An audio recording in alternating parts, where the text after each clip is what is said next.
तो अगर जान तेरी तरफ जाने लगी और मौत मेरी तरफ आने लगी, ये वो लम्हात हैं जब इंसान को उसकी कोशिश दिखाई जाती है। तो जो अहले दिल होते हैं, खुदा वाले, उनको सलामती के पैगाम पहुँचाए जाते हैं, और जो दुनियादार होते हैं उनकी दुनिया पीछे की तरफ खिसक रही होती है, जिस दुनिया के लिए उन्होंने जुल्म किए इंसानियत पे।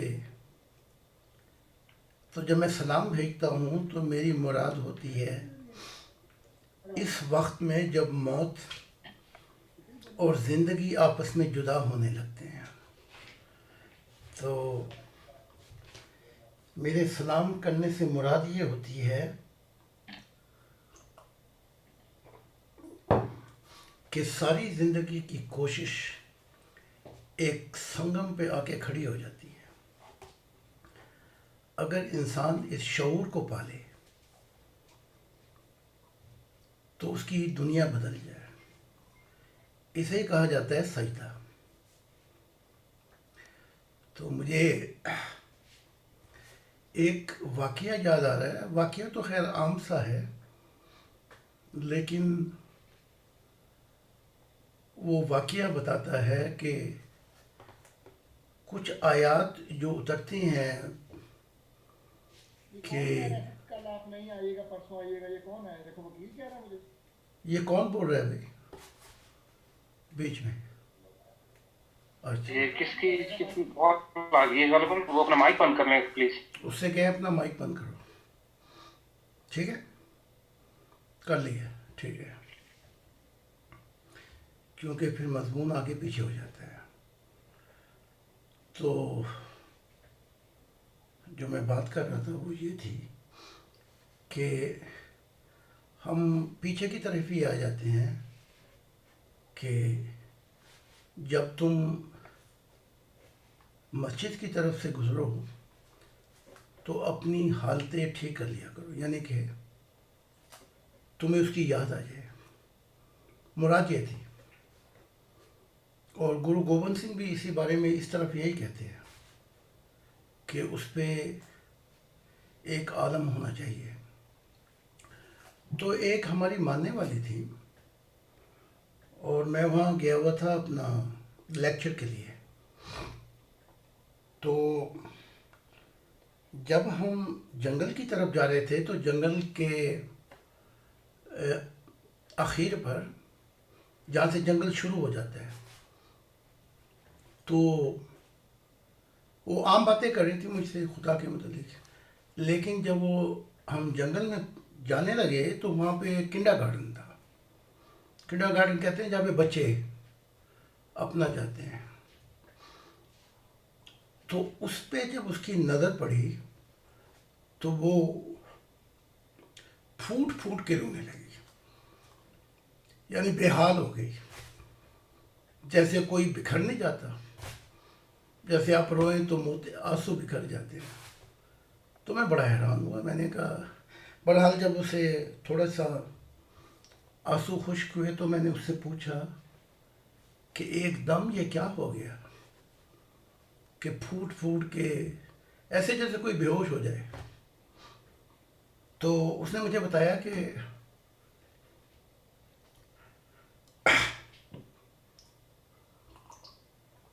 कि मेरा बच्चा इस किंडरगार्टन में जाता था यहाँ पे। तो फिर वो जब स्कूल में जाने के दिन आए तो एक्सीडेंट हो गया उसका, तो बच्चा मर गया। तो बताने से मुराद ये है, एक निगाह किंडरगार्टन पे पड़ी और क्या हाल हो गया। हमारी आदतें इतनी बिगड़ चुकी हैं, हम अपने मंदिर, अपने गिरजागाह, अपनी मस्जिद से गुजरते हैं और हमारे दिल को कोई हाल ही नहीं होता। समझाने का मजमून ये था, ऐसे गुजर जाते हैं जैसे कोई दिहाड़ी देने आए यहाँ पे। तो उसकी निगाह एक बड़ी बच्चे की याद आ गई और लेट ही गई थी रो रो के। तो खुदा ने कहा कि अब मैं अहले दिल लेके आऊंगा। तो मैंने खुदा से पूछा वो अहले दिल कैसे होंगे? कहा वो अपनी हस्ती को मिटा देने वाले होंगे। वो हस्ती को मिटा देने वाले होंगे और मैं उनको एक नई हस्ती दूंगा। वो अपनी ज़ात को भुला देने वाले होंगे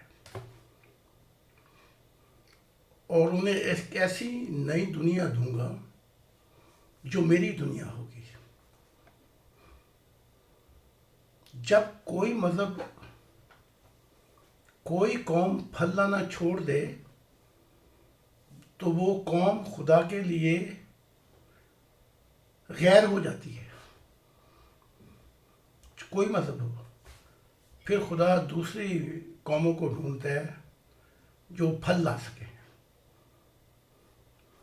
यही धोखा यहूदियों को लगा था, यही धोखा ईसाइयों को लगा था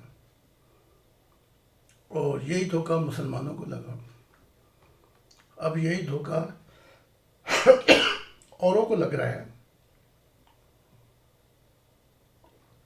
कि खुदा का अहद सिर्फ इनके साथ है और इनकी किताबें जो हैं वो दुहाई जैसे शिया मातम करते हैं, दुहाई दे दे के कहती हैं कि उसका अहद किसी से खास नहीं है। ठीक है, दिल देता है रो रो दुहाई कि तब किसी से प्यार ना करना। तो दुहाई देती हैं कि खुदा का अहद किसी से खास नहीं है और ये समझते हैं कि खुदा का अहद हमारे साथ है।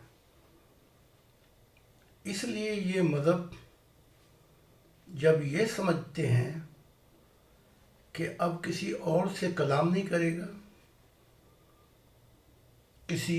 कोई और दुनिया नहीं आएगी, कोई और कौम नहीं आएगी, तो ये पानी ठहर जाता है। जब पानी ठहर जाए तो वो गंदा हो जाता है, उसमें बदबू आ जाती है और पानी को कि वो चलता रहे, ये इल्हाम और वही और अंबियाओं का आना है ताकि पानी गंदा ना होने पाए। तो जब ये बनी इसराइल आए तो इन्हें ये शक गुजरा कि सबसे ज़्यादा हम ही अफजल हैं, हम ही उसके बेटा बेटी हैं, उसने जहानों में हमें फजीलत दी है। ये बनी इसराइल का गुमान था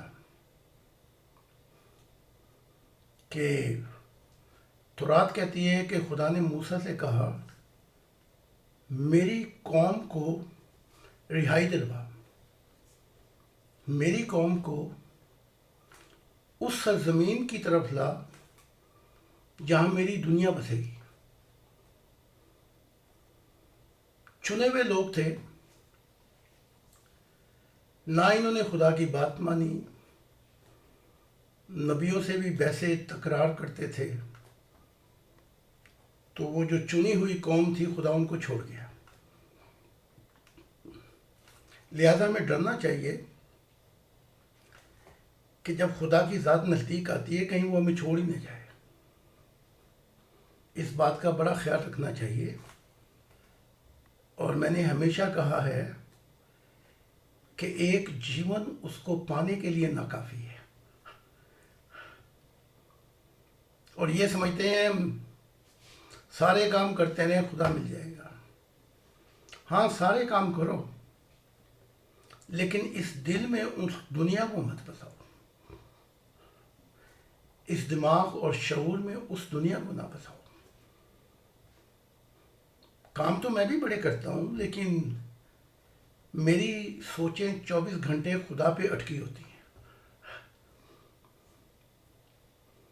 काम मैं भी करता हूँ, लेकिन खुदा की याद का इतना गलबा होता है मुझ पे। अब आप कहेंगे मैं ये क्या कह रहा हूँ। खुदा की याद का इतना गलबा होता है मुझ पे कि कुछ वक्फा लेने के लिए कुछ दुनियाई काम करने पड़ते हैं।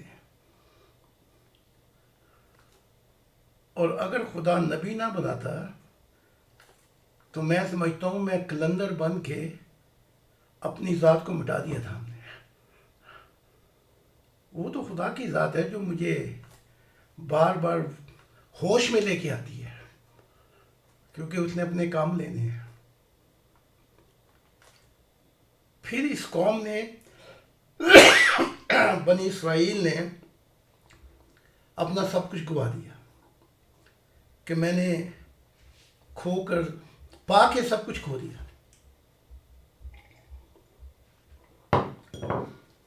तो खुदा फिर इसकी जगह कोई और कौम ले आया, ईसाइयत ले आया। ये वो ईसाइयत है जिसे यहूदी कहते थे कि ये सब जहन्नम में जाएंगे, और ये वही ईसाइयत है जिसका रहबर जो है नबी, वो कहता था कि तुम खुदा जैसे हो सकते हो। बड़ी कमाल की बात कह दी। मजाक तो नहीं करके गया वो ईसाइयों को कि तुम खुदा जैसे हो सकते हो। खुदा जैसे तो नहीं हुए, लेकिन ईसा को खुदा बनाकर सबसे बड़ा बुरा ऐप किया इन्होंने। एक इंसान को खुदा की मोहब्बत दे देनी, ये सबसे बड़ा जुल्म है।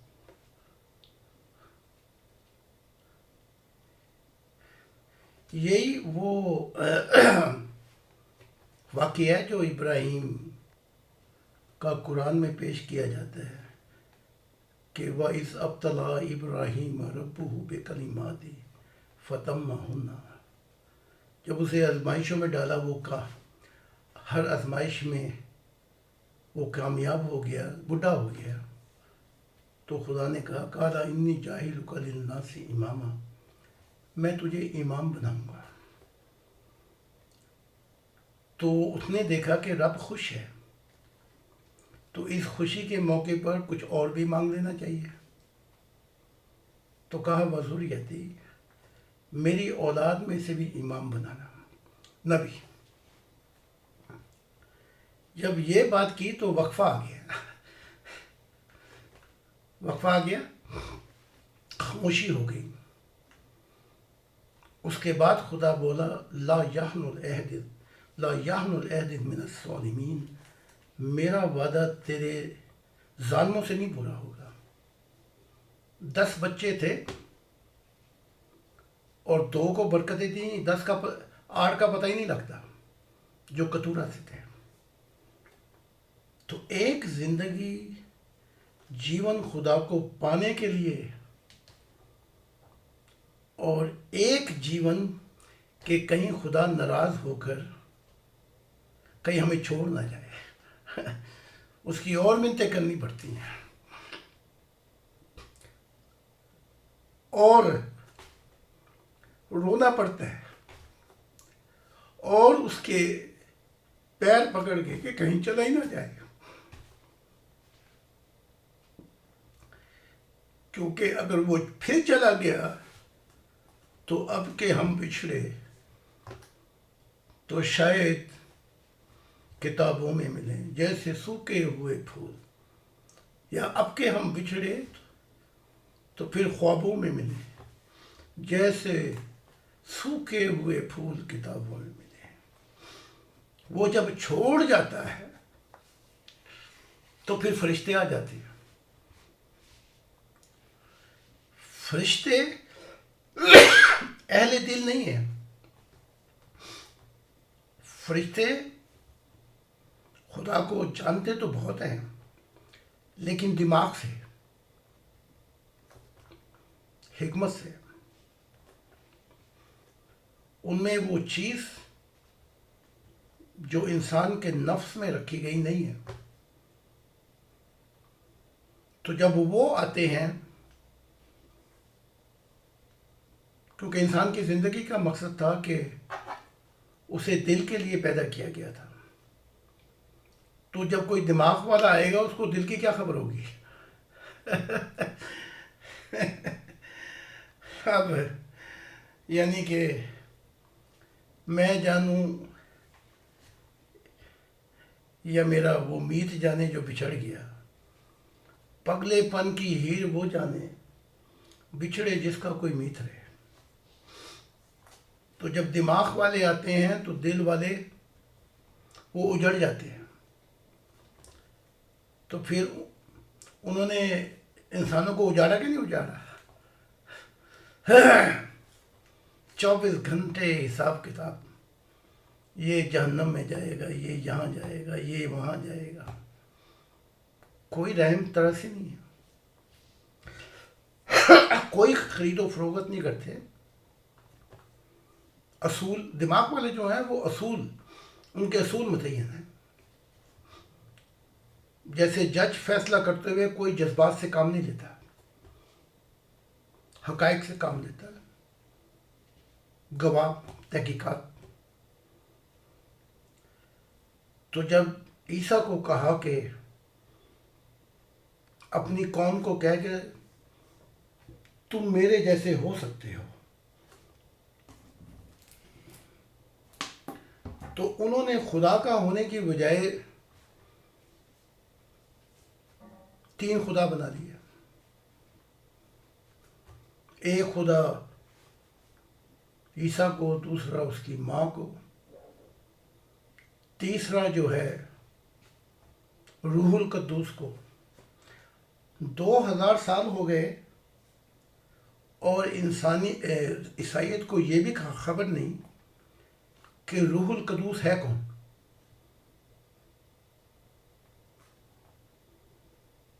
और ना ही इन्हें मुसलमानों को खबर हुई। रूहुल कद्दूस जो है वो जिब्राइल है। अब जिब्राइल को भी खुदा बना लिया। तो जब इन्होंने ये हाल किया तो खुदा इनको भी छोड़ गया। अब ईसाइयत टकरे मारती है और राह नहीं दिखाई देती।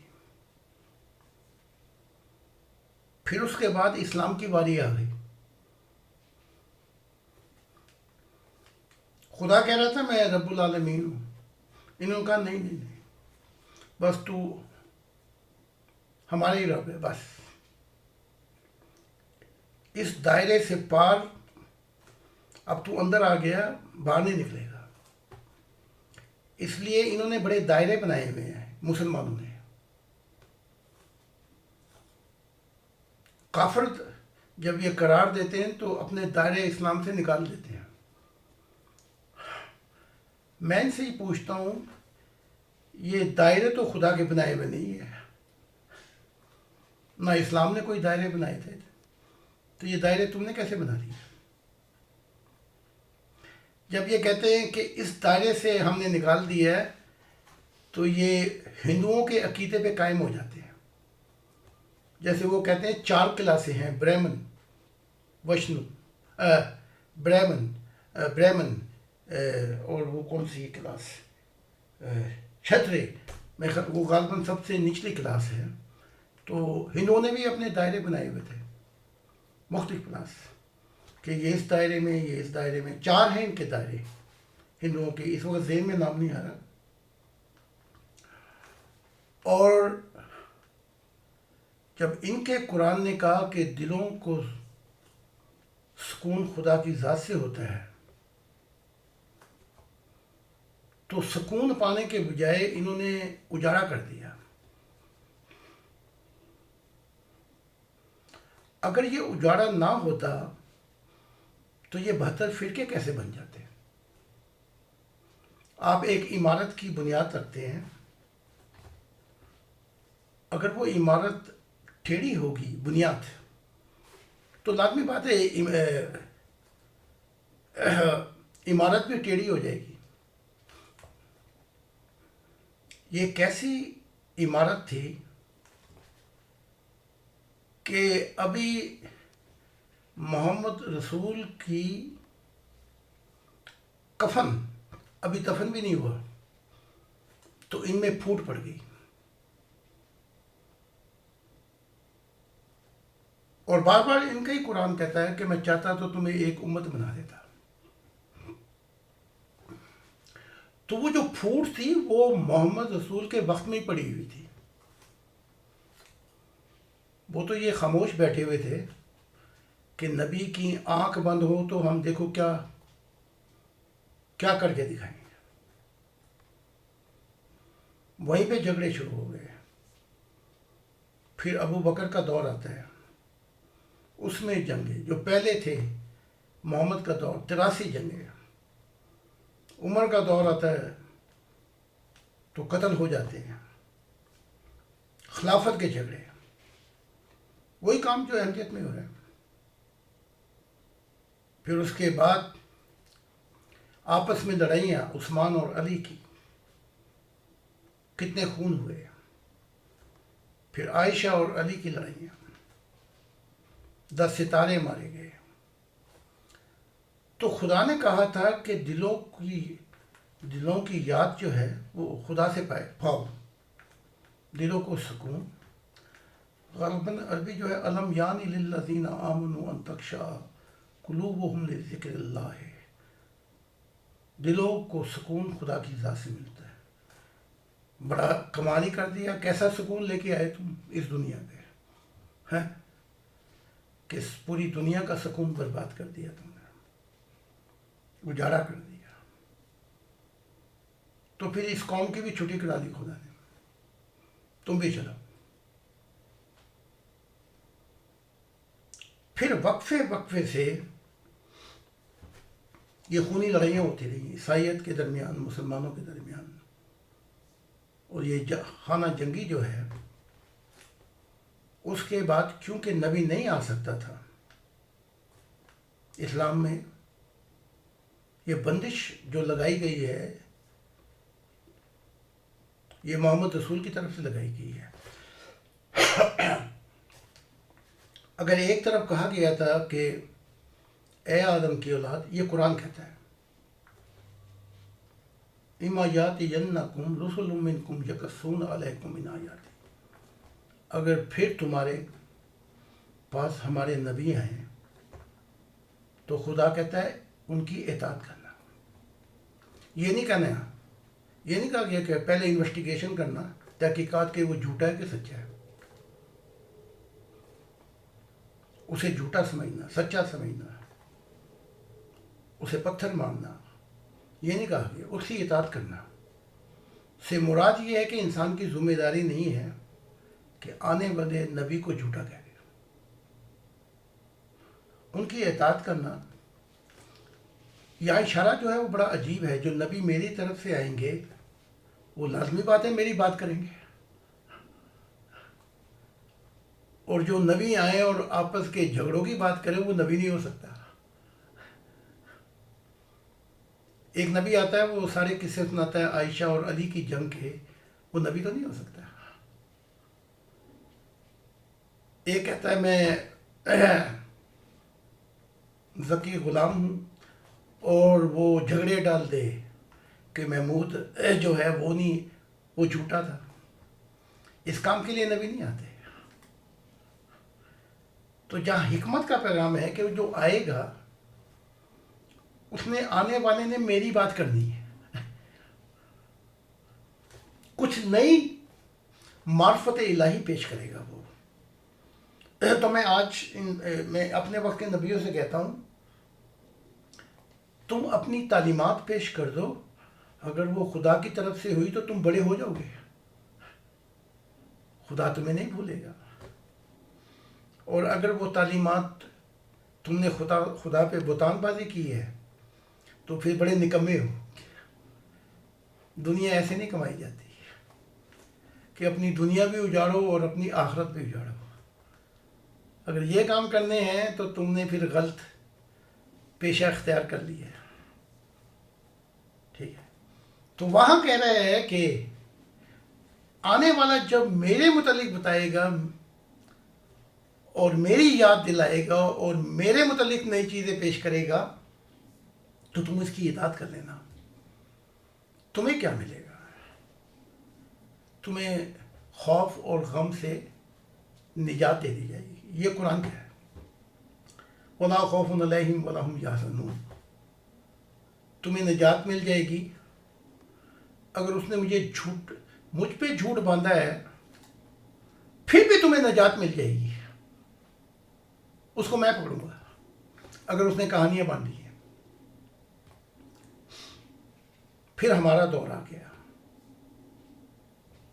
इसमें से हम यहां खुदा ने कहा कि मैं अहले दिल लेके आऊंगा और उस अहले दिलों से मैं अपना मुंह नहीं छुपाऊंगा। यहां बड़ी अजीब बात कर दी उसने। वो अहले दिल जो होंगे उनसे अपना चेहरा नहीं छुपाऊंगा, लेकिन मोहब्बत में उनसे उनकी हस्ती छीन लूंगा मैं।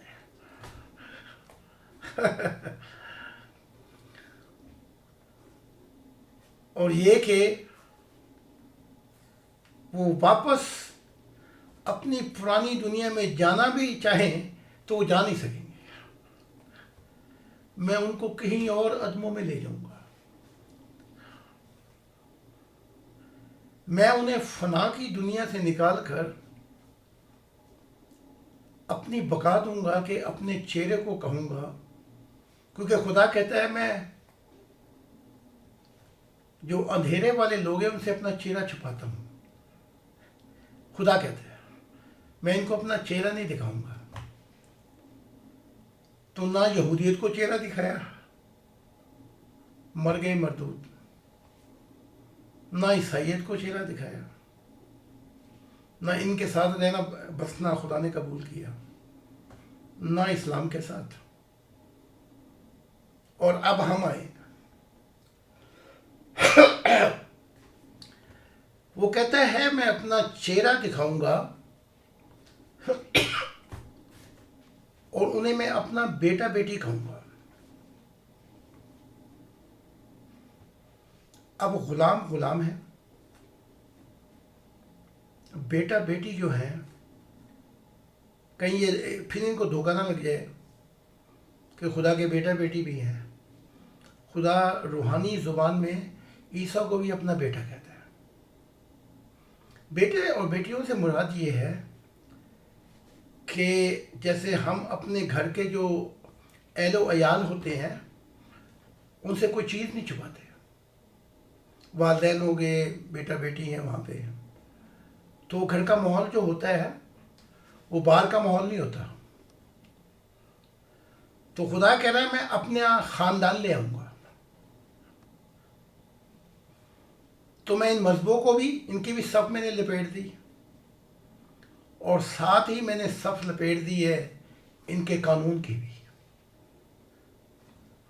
और खुदा आगे कहता है अब मेरा कानून जो अहले दुनिया की दुनिया में होगा वो मोहब्बत इलाही होगा। तो मोहब्बत इलाही के अंदर वो कहता है मैं सारी चीज़ें नई बना दूंगा। जब मोहब्बत इलाही वाले ज़मीन पर होंगे तो कैसी चोरियां, कैसे वारदातें, कैसे शरीयत के कानून सब धरे के धरे रह जाएंगे। वो अहले दिल तो ऐसे होंगे कि दिन के अंदर वो फूल और महक होंगे ज़मीन की और रातों को रहनुमाई करने वाले होंगे जन्नतों की। जैसा मुझे खुदा ने कहा कि तू मसीह है, तो ये कह के खुदा खामोश नहीं हुआ। भाई मसीह तो बड़े दावेदार हैं ज़मीन पे। खुदा ने कहा तू मसीह उस ज़मा है, ज़मानों का मसीह है। जैसे खुदा गवाही देता है ज़मानों पे ऐसे तू ज़मानों का मसीह है। तू रूहानी बाप होगा जहां से अंबिया की कसरत हो जाएगी ज़मीन पे।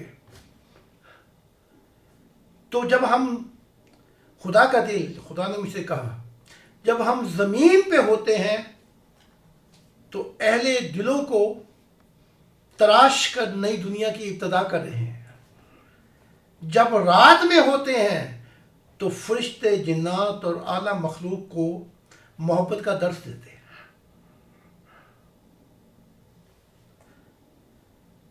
इसने कहा तू मसीह ज़माना है, ज़मानों का। हद ने लगाई।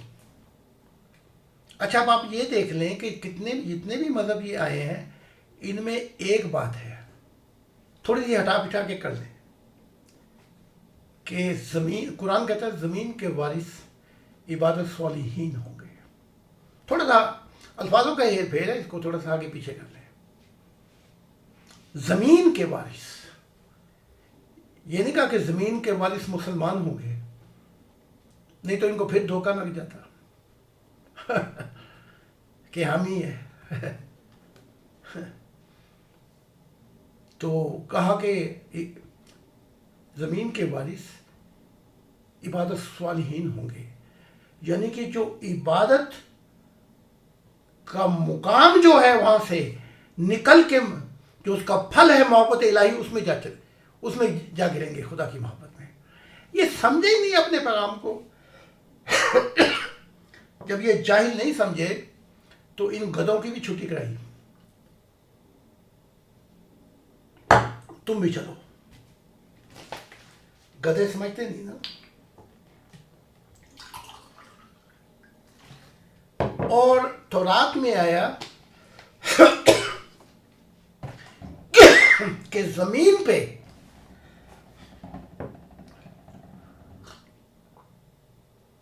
जो भी दुआ करेगा, दुआ से मुराद ये है अपना दिल लगाएगा, जो भी दुआ करेगा उसका ताल्लुक खुदाए वाहिद से होगा। ये क्या कि कहा खुदा ने कि उनके लिए मैं जमीन पे आऊंगा, और उनकी जमीन पे नहीं आऊंगा सिर्फ मैं, उनकी जमीन जो है, जो जुल्म से, जो मुसीबत बनी हुई है इन इंसानों से, इनकी सफ लपेट के मैं उनको नई दुनिया बनाऊंगा। फिर इन गधों की भी छुट्टी हुई, यहूदियों की। पहले मुसलमानों की इनकी भी छुट्टी हो गई, पहले यहूदियों की छुट्टी हुई, फिर नंबर 2 गधे आ गए, ईसाई। इन्होंने कमाल ही कर दिया कि मोहब्बत का हक छीन कर दे दिया उसको जो पैगाम लेके आया था। ये गधे नहीं, इनको मैं खच्चर कहता हूँ। थोड़े से गधे हैं, थोड़े से ऊँट हैं, बीच की मिसाल है इनकी। खच्चर हो गए। फिर ये आ गए मुसलमान, तो इनका बता चुका हूँ मैं। ये गधे भी हैं लेकिन इनके सींग भी हैं दज्जाली। कहा गया था दज्जाल आएगा, दज्जाली फितना, तो ये सींग बड़े मारते हैं। दज्जाली फितना ये ईसाइयों का था कि जहाँ पे साइंस इतनी तरक्की कर जाएगी कि हर चीज़ जो है वो साइंस की निगाह से देखेगी। इसलिए कहा गया था कि वो जो गधा होगा वो काना होगा, यानी बाईं आंख से देखेगा। उसकी आंख दुनियाई मामलात में बड़ी तेज होगी, साइंस, रीजन, वजह उसमें बड़ी तेज होगी। दाईं आंख से काना होगा, से मुराद उसकी रूहानियत बड़ी कमजोर होगी। पता नहीं ये किस गधे को ढूंढते हैं, गधे गधों को ढूंढते हैं। हाँ? गधे गधों को ढूंढते हैं, तो इनका गधा भी नहीं आया अभी। और आएगा भी नहीं। इनका ईसा भी नहीं आया अभी। पता नहीं चांद पे बैठ के वो क्या करता है, मेले लगाता है, तमाशा देखता है कि अच्छा है, लड़े मड़े। और फिर इनका ये कुरान कहता है कि हर शख्स जो है मौत का जायका चखेगा, उसके बाद यहां से जाएगा। कुल्लू नफ्सुन जायकातुल मौत, मौत का जायका चख कर फिर यहां से छुट्टी होगी। कोई ये समझे कि छलांग मार के चांद पे जा बैठूं, और चांद पे तो पहले ही हवा नहीं है, वहां तो तू जिंदा मर जाएगा, अभी मर जाएगा अगर गया भी तो। लेकिन अजीब बात है, इन्होंने ईसा को जिंदा आसमान पे बिठाया हुआ है। दुनिया तबाह हो गई। वो चांद पे बैठ के खजूरें खा रहा है, बेर खा रहा है। और फिर जब आने वाला आता है, वो कहता है जिसने आना था मैं हूं, तो उसके छितर लगाते हैं। वो बेचारे जमाते अहमदिया बता बता के सदियां गुजर गई हैं। लेकिन अजीब बात है, अहमदियत की भी फिर छितर खाने के लिए वहीं चले जाते हैं और मारो। जब खुदा ने तुम्हें नई दुनिया दी थी तो लो और जाओ यहां से, ठीक है। खुदा ने गुलाम अहमद कादियान को भी कहा था, हिजरत कर, हिजरत कर। इन अहमदियों को अभी पता ही नहीं है कि हिजरत कहां करनी थी। अब ये बेचारे क्या करें, इनका तो कसूर नहीं है। अब आलम अरवा में मुझे बताया कि कहा था इंग्लैंड चला जा, मैं तुझे नई दुनिया दूंगा, नई दुनिया। क्योंकि इंडिया के अंदर बैठ के वो बातें बताई जाती जो बताने वाली थी तो खैर नहीं थी।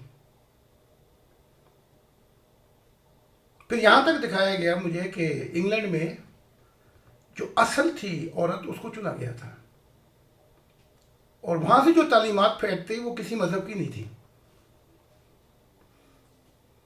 तो ये वो वाकयात है, वो बार बार पेश किए जाते हैं कि हम नसीहत करें। फिर हर मजहब बात करता है खुदा की, तो तुम खुदा की तरफ क्यों नहीं चलते? तुम्हें हो क्या जाता है? और फिर इनके नबियों का गुस्सा अपनी कौमों पे इतना है कि एक शख्स 1500 साल मरने से पहले ही कह रहा है अपनी उम्मत को कि इनके 72 फिरके बन जाएंगे और आसमान के नीचे बदतरीन लोग होंगे ये, ठीक है। वो अभी मरा नहीं है, वो कह रहे हैं। तो अगर हमारे वक्त में जिंदा होता तो पता नहीं मोहम्मद रसूल क्या कहते हो, ठीक है ना, नहीं पता नहीं क्या कहना था, लेकिन मौलवी से नहीं जान छूटती। ये मौलवी अपने अखाड़े में नबियों को ले आए तो गुलाम अहमद कादियान को भी चलता कर दिया इन्होंने। अभी अहमदियत ये अखाड़े से निकलने ही नहीं देते। तो जब पता लग गया कि इन्होंने अखाड़े से नहीं निकलने देना, तो पुरानी दुनिया में हमने जानबूझ के बिछलांगे मारनी है।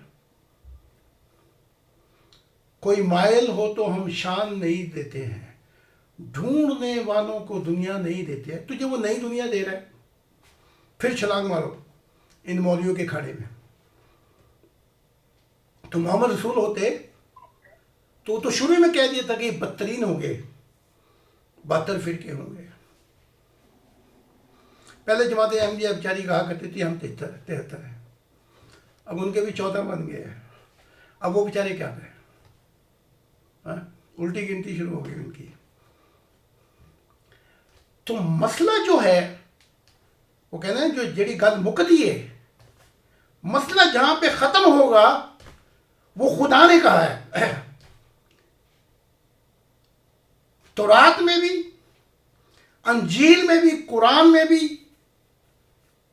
कि वो दुनिया जो है इबादत सालिहीन की, या जो ईसा कहते हैं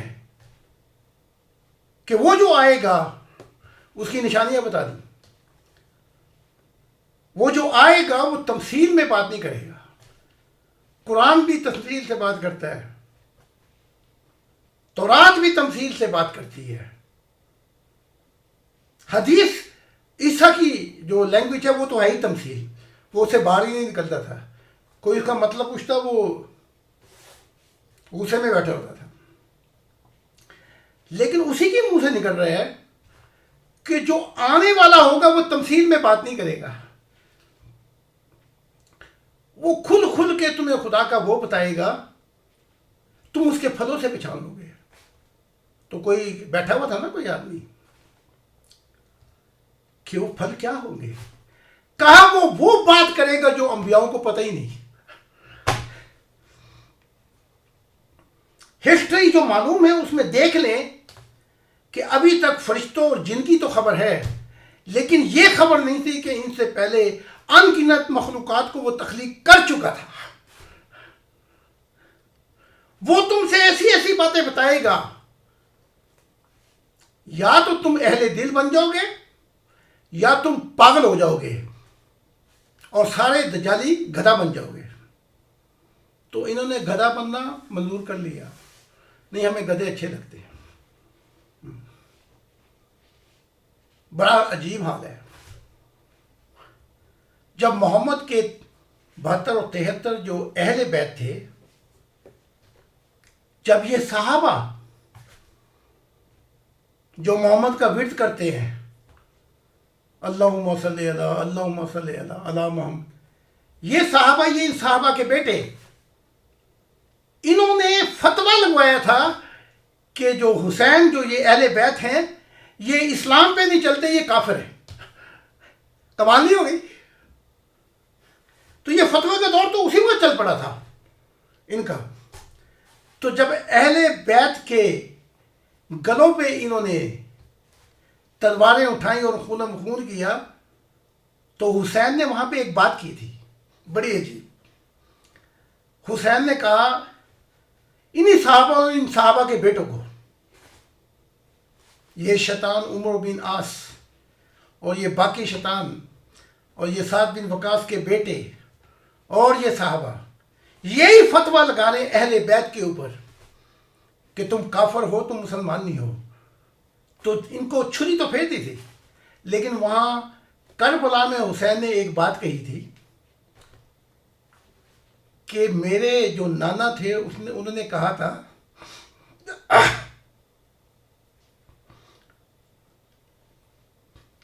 कि हम जन्नत के 2 फूल हैं, शबाब और जन्नत, और हमारा मुंह छूमते थे, चूम चूम के हमारी आंखें गले लगा लगा के उनकी आंखें ठंडक पाती थी।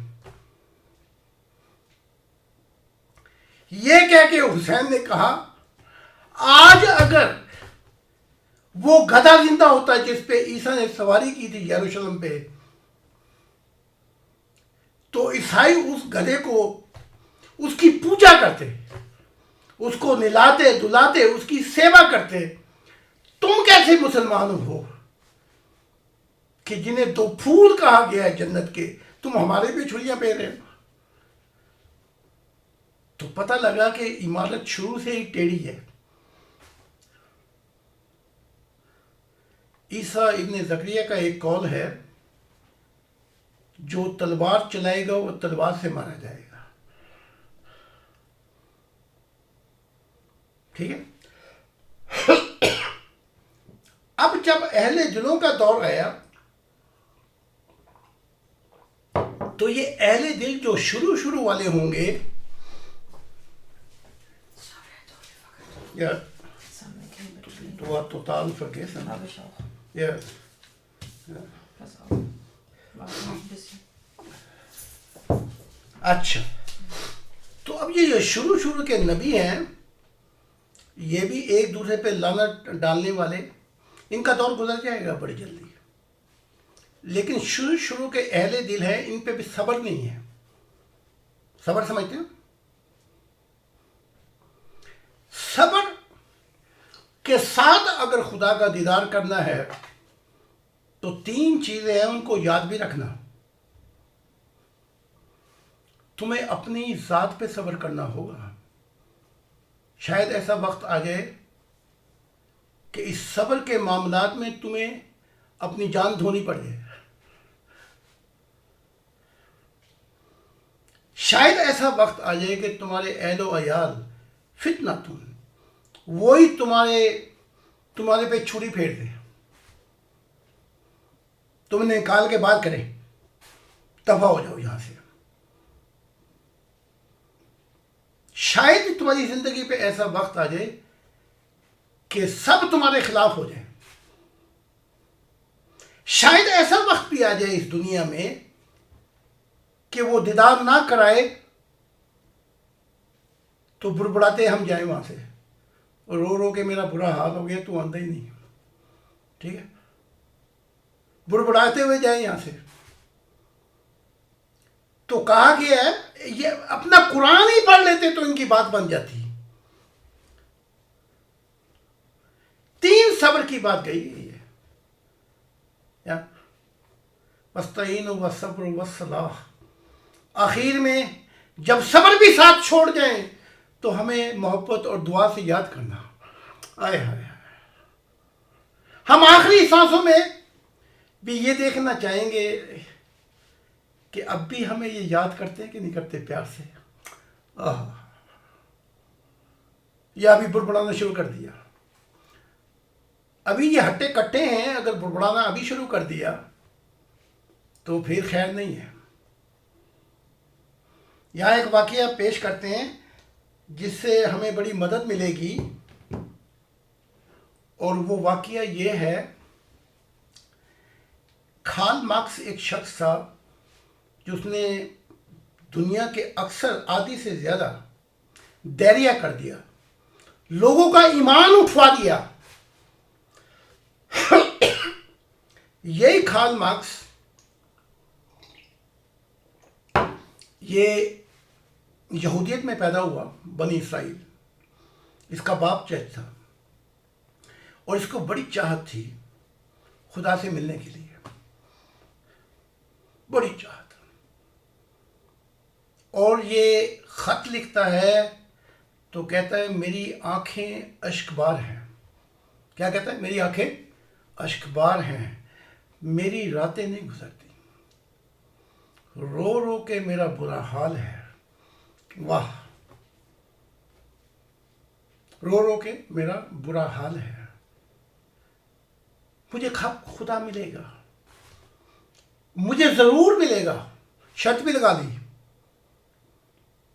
ये हमारी जो ये मसले हैं, ये शर्तें बड़ी लगाते हैं, हमें जरूर मिलेगा, कभी ना कभी मिलेगा। अगर नहीं मिला तो तेरी खैर नहीं है।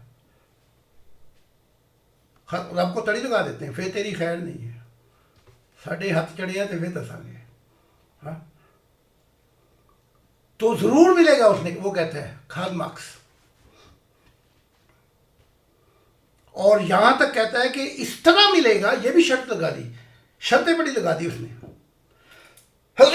जैसे इब्राहिम को मिला, जैसे यसाया को मिला, यरमाया को मिला, जैसे मलाकी को मिला, लाइन लगा दी, ऐसे ही मिलेगा मुझे। बड़ी जुस्तजू है। 17 साल हो गए, बड़ा वक्त है। 17 साल हो गए, रब आंदा ही नहीं, चक्कर ही नहीं, फेरा ही नहीं लगाता। जब 17 साल हुए तो तबीयत खराब होनी शुरू हो गई। जैसे हमारे सूफियों की तबीयत खराब हो जाती थी, जिंदगी दे बैठे हैं, खून भी नहीं मिलता है, फिर तड़ी लगाते हैं, और चांदा की है, सब कुछ दे बैठे हैं, रब फिर नहीं आया। तो एक दिन ये यूनिवर्सिटी में था, पढ़ा रहा था, प्रोफेसर था। इसने कुर्सी पे लात मारी एक दिन 17 साल के बाद, और कहता है गॉड डजंट एग्जिस्ट, खुदा कोई नहीं है। फिर गॉड को कहता ओपियम, सूटा लगाओ, हैं, दम मारो दम मिट जाए गम, बोलो सुबह शाम हरे कृष्णा हरे राम। फिर उसने दुनिया को सूटा लगवा दिया। उसने किताब लिखी कार्ल मार्क्स ने, और अब जितना वो मोहब्बत करता था खुदा की जात से उतनी नफरत। तो मैं कहता हूं इतनी जल्दबाजी मत करो और जिद मत लगाओ, चुपके चुपके, खुदा को चुपके चलने वाले पसंद है। नारे मार के चलने वालों की फूके मैंने निकलते देखी हैं, ठीक है। मैंने वो ताहिर काजी बैठे, मैंने कहा ये वो कहे थे इनकलाब इनकलाब, दिमाग ख़राब किया होता। मैंने कहा 2 सोटे लगेंगे इनका दिमाग इनकलाब निकल जाएगा। हाँ, कहते नहीं ऐसा नहीं होगा। मैंने कहा मैंने कशफ देखी है, आपका भी निकल जाएगा, कहीं और बैठे होंगे। कहता मैं तो मरूंगा ही यहाँ पे। भाग गया, भगोड़े भाग गए, कैंडा में बैठा हुआ। तो मैं बात जो कर रहा था वो ये थी कि उसने किताब लिखी फिर, और आधी दुनिया को उसने दैरिया कर दिया। किताब ये लिखी, बाकी तो कार्ल मार्क्स थ्योरी बड़ी लंबी चौड़ी है, मैं 5 चीजें बताऊंगा आपको। गॉड डजंट एग्जिस्ट, खुदा की जात नहीं है। इंसान जो है प्रोडक्ट ऑफ इन्वायरमेंट, इंसान जो है वो हादसाती बना है, बस जिस्म है रूह नहीं है। उसने कहा मर गए इसको कूड़े में फेंक दो, बस खत्म होगी बात। जिस्म है रूह नहीं है।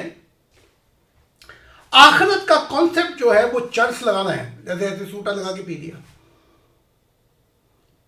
खुदा को उसने भी बहुत बुरा भला कहा, सूटा लगवाया हुआ इन सब दुनिया को कि आखिरत में ये मिलेगा वो मिलेगा। और फिर मुल्लाओं को पता लगे कि हुरे भी नहीं मिली, तो वो तो वहां कहेंगे आखिरत की जिंदगी क्या हमें सूटा लगवा दिया था, हम इस पे ही मर गए। अच्छा, फिर वो कहता है यूनिवर्स जो है वो accidental is a blind law existing. अंधा कानून जो है वो एक दफा मिलता है तो कायनात हासी तौर पे आ जाती है। पर हमने 5 कॉन्सेप्ट पेश किए, आधी दुनिया को दहरिया कर गया। हमें सबक जो सीखना है इस बात से वो ये है कि खुदा को खुदा के वक्त में मिलने दो, अपने वक्त पे उसको जबरदस्ती मत मिलाओ। ये सबक सिखाती है हमें बात। अगर तुमने जिद करके खुदा को अपने वक्त पे मिलाया तो ऐसा ना हो कि अबलीस की जगह कहीं तुम शैतान ना बन जाओ। ये मैं बात बता रहा हूं। अगर अबलीस ही रहना है तो खुदा जब आएगा आएगा, और जब आया तो खुदा को पता है कि फल जो है वो कब तैयार हो गया दरख्त का, वो आ जाएगा चखने के लिए। तुम उसे कच्ची अंबियां खिलाने पे बैठे हुए हो। हाँ, कच्ची अंबियां भी नहीं है बल्कि उससे भी खराब है, खट्टा मुंह कराना है खुदा का है। ये काम ना करो। खुदा कच्ची अंबियां खाने के लिए नहीं आता जमीन के ऊपर, और ना बेर खाने के लिए आता है। जैसे कहा है ना कि क्या बताऊं, वो फिर इनकी किताबों पे आना पड़ता है। मेरी किताब अभी इन्होंने एक भी नहीं पढ़ी, बल्कि मेरे मानने वाले जो हैं, अगर मैं उनसे एक ही सवाल कर दूं तो उनको मेरे ख्याल से वो कहेंगे ये दूसरी किताब में अभी वो मैंने पढ़ी नहीं। हाँ। इनकी किताब ही कहती है कि दिले मोहम्मद ने एक दफा नहीं 2 दफा देखा, बेरियों के पार। अब खुदा वहां बेर खाता है, बेरियों के पार। बेरियों की बाढ़ जो है वो कांटों की बाढ़ होती है। मुराद ये है कि वहां से फरिश्तों की हद खत्म हो जाती है। हाँ। तो वहां देखा। और बड़ी अजीब बात है कि जब आप खुदा के लिए मिट जाएंगे कि आज मैं अपनी हस्ती मिटाने चला हूं, हस्ती को मिटाते हुए, खुदा की मंशा को पूरी करते हुए, खुदा का ख्याल छोड़कर सिर्फ मोहब्बत बसा के, एक दिन वो तुम्हारे सामने आके खड़ा हो जाएगा और कहेगा, देख पर्दों से सब अपना हटा के, ये पर्दे तेरे थे, मेरे नहीं थे। खुदा का कोई पर्दा नहीं है। कहीं तुम समझो खुदा ने औरतों की तरह नकाब डाल के बैठा हुआ है। वो कहेगा, देख मुझे देख, मैं तेरा खालिक हूँ, मैं वो हूँ जिसने कायनात तख्लीक की है। तो कार्ल मार्क्स ने मिलना चाहा खुदा से अपने वक्त पर, अपना खाना खराब करा बैठा, अबलीस से शैतान बन गया। और बड़े नबी भी है जिन्होंने जिद की और वो जिद पूरी नहीं हुई और खुदा को छोड़ गए। तुम्हारे कुरान में तो 25 नबियों से आगे कोई बात ही नहीं होती। इसी तरह तो रात को उठा लो, तो फिर तुम 1,24,000 पैगंबरों की क्यों बात करते हो? वो कहां चले गए? या तो सबके नाम बताओ। लेकिन 1,24,000 नहीं बल्कि 1,48,000 से, ये मैं गिनती दुरुस्त करवा दूं क्योंकि फरिश्तों ने बताई है। तो खुदा अपने वक्त पे मिलता है, इंसान के वक्त पे नहीं मिलता। और मैं एक और बात बता दूं, मैं कोई अंधा नहीं बैठा हुआ, मैं मसीह हूं अपने ज़मानों का। मैं खुदा के दिल की तर्जमानी करने वाला हूं। मेरे मानने वालों को मेरे सामने लाया जाता है और उनके जो अंधेरे मुझे दिखाए जाते हैं कि देख ले। तो फिर ऐसे अंधेरों में तो खुदा नहीं मिलता। हाँ। और कम से कम खुदा की 3 चीजें ही ले लो। कितनी चीजें? 3। रहम करना सीखो। जो शख्स रहम करेगा वो माजी में नहीं जाएगा। आदम खुदा को छोड़ गया, नाफरमानी की, खानदान का बेड़ा गर्क करा दिया। और अपने कुरान को क्यों नहीं पढ़ते तुम? अगर मेरी किताबों के लिए वक्त नहीं तुम्हारे पास। उसने अपनी खानदान का बेड़ा गर्क करवा दिया। आदम ने अपना बेड़ा गर्क करवा दिया, अपनी नस्लों का बेड़ा गर्क करवा दिया। और खुदा क्या कहता है तुम्हारे कुरान में? फताब अलैहि इन्नहु हुवत-तव्वाबुर रहीम। उसे रहम आ गया। फिर जब खुदा को रहम आ गया, वो माजी में नहीं गया कि आदम देख तूने क्या किया था, देख आदम ये देख, ये देख, ये सोच। जब तुम्हें रहम आएगा तुम माजी में नहीं जाओगे, माजी को काट के रख दोगे। ये मैं आप लोगों को बता रहा हूं, कहीं ये ना समझा मैं मुसलमानों से बातें कर रहा हूं। तो रहम करने वाला जो है वो माजी में नहीं जाएगा, माजी को नहीं कुरे देगा। और जो माफ कर देने वाला है, इसका भी सुन लो, क्योंकि ये हमारी किताबें बताती हैं। जिंदगी दे दे मुझे रब, मेरे ख्याल में सारी किताबें तुम्हें अपने आप से ही पढ़ाऊंगा। हमारी किताबें बताती हैं जो माफ कर दिया जाता है तो खुदा कहता है हम उसकी पुरानी दुनिया उसे छीन लेते हैं। और तुम्हारी तो पुरानी दुनिया भी छीनी नहीं गई, तुम कहां कहां बसे हुए हो। और खुदा को मानने की जिद ना करो। माफ करते हो तो खुदा कहता है मैं उससे उसकी पुरानी दुनिया लेकर उसको नई दुनिया देता हूं। फिर मैं माफ करने का ये मिलता है। भूल ना जाना कहीं कहोगे फिर कि हजूर फिर सुनाए हमें वो किस्से। ये किस्से नहीं है, ये आंखों देखा हाल है। मैं खुदा को जानता हूं मैं क्या कह रहा हूं। जो माफ कर देता है उसे उसकी पुरानी दुनिया छीन लेता है, उसे उसकी नई दुनिया दे देता है। और उसके बाद रहम करना, माफ करना। और फिर खुदा क्या कहता है, यहां 3 चीजें बयान कर दूं। इश्क इलाही, उल्फत की दुनिया में कदम रखना, मोहब्बत इलाही की महराज को पा जाना, ये 3 चीजें हैं। तो फिर उस पर दौरा पड़ता है जब पुरानी दुनिया भी गई, माजी भी गया उसका तो उस पर तो दौरे पड़ने हैं। वो रहता ही माजी में था, उसे माफ़ करने की आदत ही नहीं थी। तो पुरानी दुनिया भी साथ लेके चल रहा है, माजी भी साथ लेके चल रहा है, और ख्वाहिश है कि रब से मिलना है हमने। जब इश्क इलाही होती है तो जान लो कि इश्क इलाही की इब्तदा अच्छी है, लेकिन इसकी आखिर बड़ी पैड़ी है, बहुत बुरी है। चूंकि इश्क जो है वो एक जिद है, इश्क थैया थैया करता है, दिखा, यही सूफिया कहते थे, दिखा। जब दिखाए तो फूंक निकल गई, क्योंकि खुदा सिर्फ दिखाता ही नहीं है, काम की बात भी करता है खुदा। क्या ख्याल है? तुम्हें दिखा के भंगड़े नहीं मारेगा वो, तुम्हें फिर काम बताएगा क्या करना है। वो तुम कर नहीं सकते तो इश्क इलाही छोड़ दो।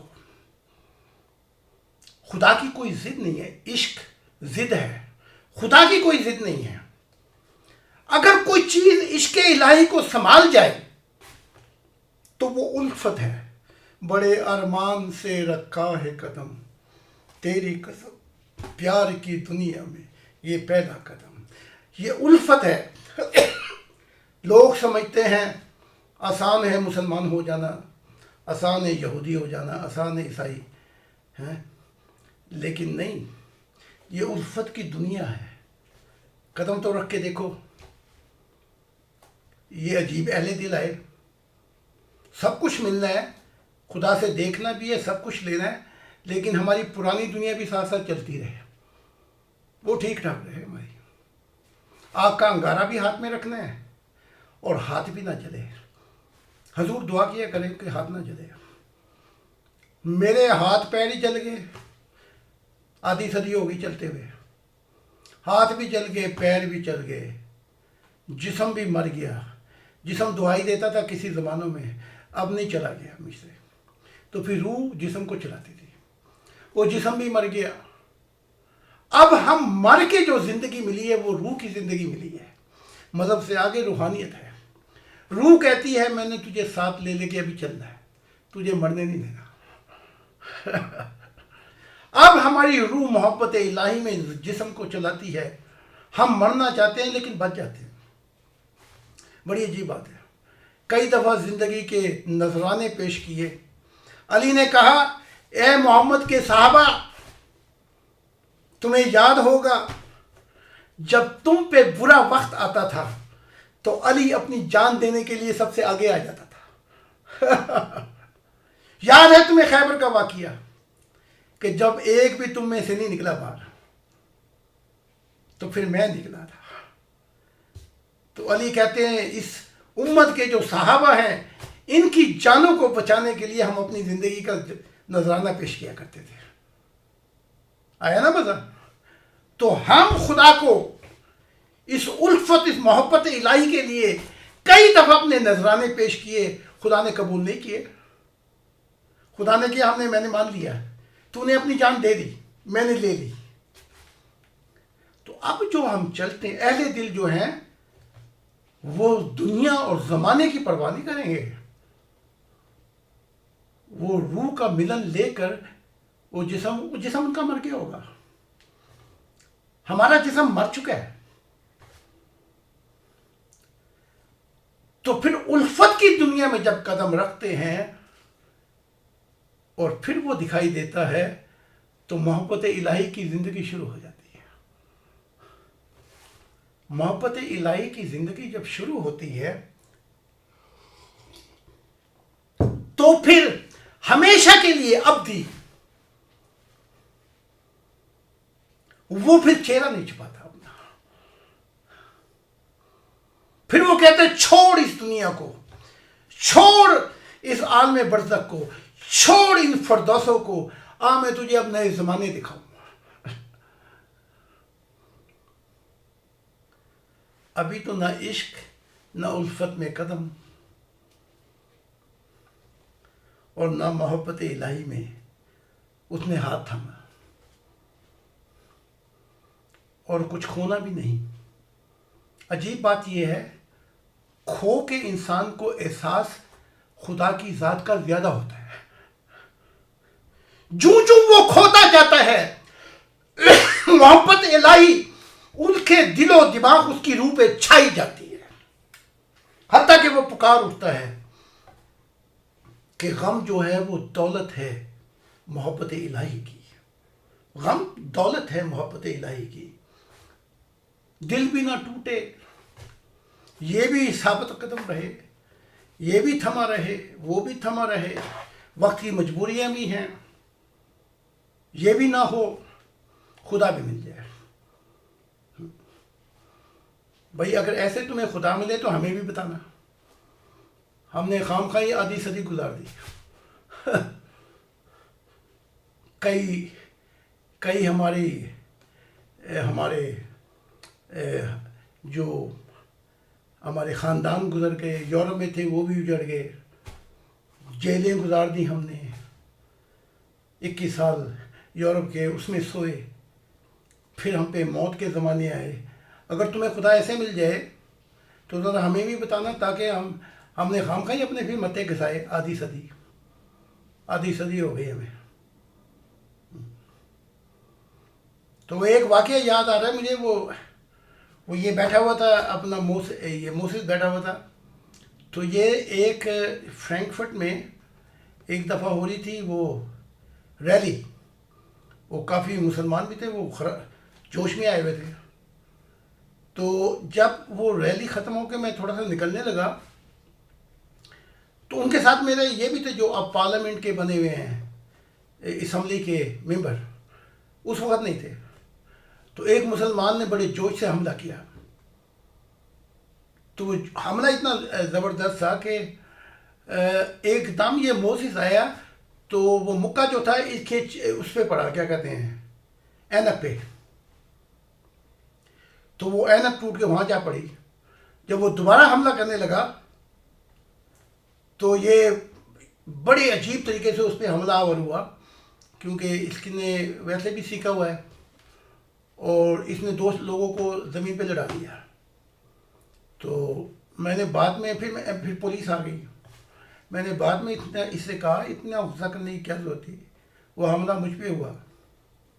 तो इसके आगे से अल्फाज ये थे, आया मेरे जैसे मुसीबत तो आते जाते रहेंगे, मेरे जैसे मुसीबत तो आते जाते रहेंगे, लेकिन खुदा को यूसुफ नहीं मिलेगा। आपको अगर कुछ हो जाता तो फिर मैं कैसे जिंदा रहता। तो जब तुम नई दुनिया मांग रहे हो तो लुटने दो पुरानी दुनिया को, और यूं सोच लो कि वही तुमसे तुम्हारी पुरानी दुनिया छीन रहा है। तुम्हारी पुरानी दुनिया भी अंदर है, नई दुनिया भी डाले। हाँ, ऐसा नहीं हो सकता। पुरानी दुनिया लेकर फिर नई दुनिया दी जाती है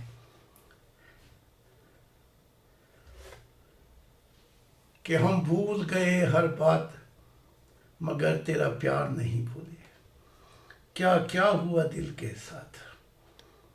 ठीक है, वो इकबाल कहते हैं, बुए गुल ले गई बहरूने चमन राज चमन। वो खुशबू तो रख खुदा के लिए है, अपनी रूह से वही निकाल ली तुमने। बहरूने चमन, क्या क्या कहा था अभी मैंने, बुए गुल ले गई बहरूने चमन राज चमन, क्या क़यामत है कि खुद फूल हैं गमाज चमन। ऐद गुल ख़त्म हुआ टूट गया साज चमन। ये फूल, इन्होंने अपना साज चमन खुद ही बिगाड़ दिया। टूट गया साज चमन, उड़ गए डालियों से गम गमा परवाज चमन।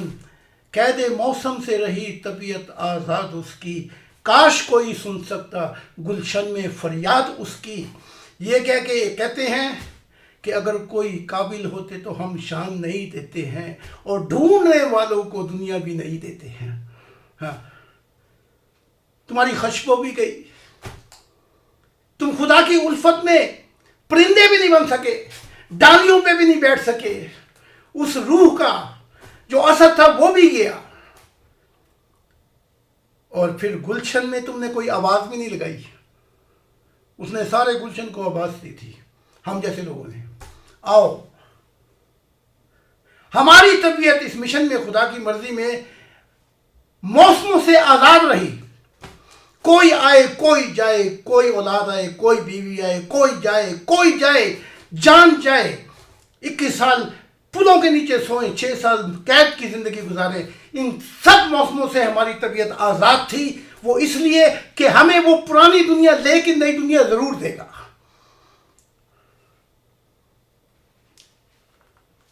फिर उसने दी कि नहीं दी कि तुझे मैं अपना दिल का दी कि नहीं दी नई दुनिया। तुझे सिर्फ दुनिया में नहीं घुमाऊंगा कि कराची में घूम ले, साउथ अफ्रीका में आ जा, यूरोप देख ले। फिर तुझे मैं ज़मानों की सैर कराऊंगा, हर ज़मानों में लिए फिरूंगा तुझे मैं। ये मजमून था आज का। बात लंबी चौड़ी हो जानी थी। बहुत शुक्रिया सर, बहुत शुक्रिया। तो इस मजमून को दोबारा भी सुनना, इसको YouTube पे भी मूसी से कहना लगा दे, क्योंकि इस राह बेकसी पे मैं हमेशा कहता हूँ, अकेले भी हो जाओगे, साया भी छूट जाएगा और गम पे गम की आंधियाँ चलेंगी। क्या चलेगा? अपना कुरान ही फिर वो कुरान, इनको मैं धक्के लगा लगा के इनको कुरान की तरफ भेजता हूँ, वो पढ़ो जाके। वाइस्ताइन वसब्री वसलाह इन्नल्लाहु मस्साबिरीन। वो कहता है एक सब्र नहीं, ना जाने कितने दरियाओं से गुजरना पड़ेगा। वो औलादुकुम व फितनतुम व अज़वाजुकुम व समरात। कुरान कहे जाता है ये भी खोओगे, ये भी खोओगे, ये भी खोओगे। एंड फिर क्या होगा? झक्कड़ चलेंगे। वो सब्री, ऐसे झक्कड़ चलेंगे तुम्हारे ऊपर। और अगर फिर भी कायम रहे और तुम्हारी आखिरी सांसों में ये निकल गया ज़ुबान से, क़ालू इन्ना लिल्लाहि व इन्ना इलैहि राजिऊन, हम उसकी तरफ से आए थे, वो हमारा जिंदा खुदा है, वो कहता है। और हमारी किताबों पढ़ेंगे तो यहीं से ये सबक सुनाया है, इससे आगे की दास्तां हमारी किताबें बयान करती है। फिर वो क्या होगा? इधर मौत आ रही होगी, इधर आपके खून निकल रहे होंगे, उधर वो पुकार रहा होगा, अना मैं तेरे लिए खड़ा हूं यहां पे। एक बड़े वक्त है, मुझे एक ऐसा वक्त है, मुझे इन्होंने मार ही दिया था। उस वक्त नीले नूर के अंदर खुदा की जात खड़ी हुई थी। अगर कुछ हुआ तो मैं तुझे पकड़ने, मेरा हाथ मेरी बाहें देख, मैं फैला रहा हूं तेरी तरफ, ठीक है? तो जब इस हालतों में पहुंचोगे, लुट लुटा के, तो फिर देखना तुम्हें क्या मिलेगा। जन्नत के फकीरों, जन्नत से बात आ जाओ। हाँ। मैंने हमेशा कहा अपने शेरों में कि जन्नत की आरज़ू में रब्बी ना मिला मुझे, जन्नत की आरज़ू में रब्बी ना मिला मुझे, कि कोई दुनिया मांगता है कोई आखिरत की छाँव में। कोई फ़कीर है, कोई मजदूर है। इस जन्नतों की आरज़ू में दुनिया भी न, जन्नतों की आरज़ू में रब्बी ना मिला मुझे, कि कोई दुनिया मांगता है कोई आखिरत की छाँव में। कोई है मुहिब मेरा जो मांगे सिर्फ मुझे। ये हमारा कलाम है, ये इकबाल का नहीं है। कोई है मुहिब मेरा जो मांगे सिर्फ मुझे, इस उल्फत की आरज़ू से मैं निकला अंधेरों से नूर में, वरना वो अंधेरों में रहता। तो यहाँ पे आके ख़त्म करते हैं, क्योंकि अगली टीम आ रही है। तो अभी 5 मिनट का वक्फा लेंगे और फिर शुरू कर देते हैं। तो अभी तैयारी कर रहे हैं उस सेंटर की, कि वहाँ पे लोग आएँ, फिर इंटरनेशनल कॉल पे नेट लगवाएंगे ताकि इस पैगाम को हर हफ्ते ज़्यादा लोग सुन सकें। और जो यहाँ पे बैठे हुए हैं उनको चाहिए कि वो इस कम से कम इस वीडियो को कम से कम इसको आगे भेज दिया करें। शायद वो शख्स पहले खुदा से मिल ले, और अगर वो मिल गया तो वो तुम्हें भी खुदा की तरफ ले जाएगा। इससे तुम्हारा फ़ायदा हो जाएगा। अगर हम इकट्ठों नहीं मिल सके तो किसी समझदार आदमी को आगे कर दें, क्या ख्याल है जी? हम नहीं मिल सके, तू मिल ले, शायद वो पीछे से आने वाला वो जल्दी मिल ले तो तुम्हारी राह भी तैयार हो जाएगी। क्योंकि जिसने मिलना है उसने ये तो कहना खुदा इसकी वजह से मिला था। तो खुदा कहेगा भाई उसको ही बताओ वो कौन था जो पीछे रह गया। तो अभी 5 मिनट की वो 2-3 मिनट का वक्फा ले लेते हैं, वो आ रहे हैं तो फिर आते हैं। जी अच्छा जी हजूर जी, कुछ कहना है? जी, मैंने ये कहना था कि पिछली मीटिंग में आपने फरमाया था कि मैं अस्सलाम वालेकुम के मतलब थोड़ा सा कहूँगा। हाँ जी, तो मैंने तो बताया, मैंने याद कराया। हाँ जी, तो मैंने बोला था इससे, हाँ जी जी वही ना, हाँ वो मैंने बताया है। मैंने कहा हाँ, ठीक। क्योंकि इस सलामती से मुराद ये है कि ज़िंदगी और मौत के लम्हात में अगर सलामती हो गई जी जी सही। तो इस तरफ याद दिलाता हूँ आपको कि इन लहमों पे याद रखो, जब दूसरे पे सलाम भेजो तो आदत ना बना लो। उसको तुम्हारे दिल में ये तसव्वुर आ जाए कि मैं जो सलाम भेज रहा हूँ मेरी ज़िंदगी का और मौत के दरमियान मैं खुदा से सलामती चाहता हूँ कि वो सलाम करे मुझे, सही। और अगर उसने सलाम नहीं किया तो अपनी खैर नहीं है। हम गए अस्सलाम वालेकुम, खुदा के भाग जाओ यहाँ से, हैं? किसको सलाम करें? यही आदत पड़ी हुई है हजूर के अस्सलाम वालेकुम क्या के बाद। हाँ बोलिए, बल्कि अस्सलाम वालेकुम भी नहीं कहते, बल्कि सलाम कहते हैं। सलाम वालेकुम सलाम, इसका मतलब है लानत है तुझ पे। तो एक दूसरे पे सलाम नहीं करते, लानते करते, ठीक है? जी बिल्कुल। हाँ, तो सलाम भी करो तो तुम्हें वो वक्त याद आ जाए। तो जब अहले दिल सलाम करेंगे तो उनकी आंखों में आंसू आ जाएंगे। तो हो, तो मुझे डर है कहीं हम भी ये ना खुदा का सलाम हो, भी खुदा का सलाम हो, और फिर आगे से ईसा खड़ा हो। तुमने कहा, मैं कहूँगा शैतानों में तुमको जानते ही नहीं, चंगा सलाम किया। जी जी शुक्रिया जी बहुत बहुत। तो ये आ गए, मैं अभी 5 मिनट में फिर शुरू कर देता हूँ। तो यू कैन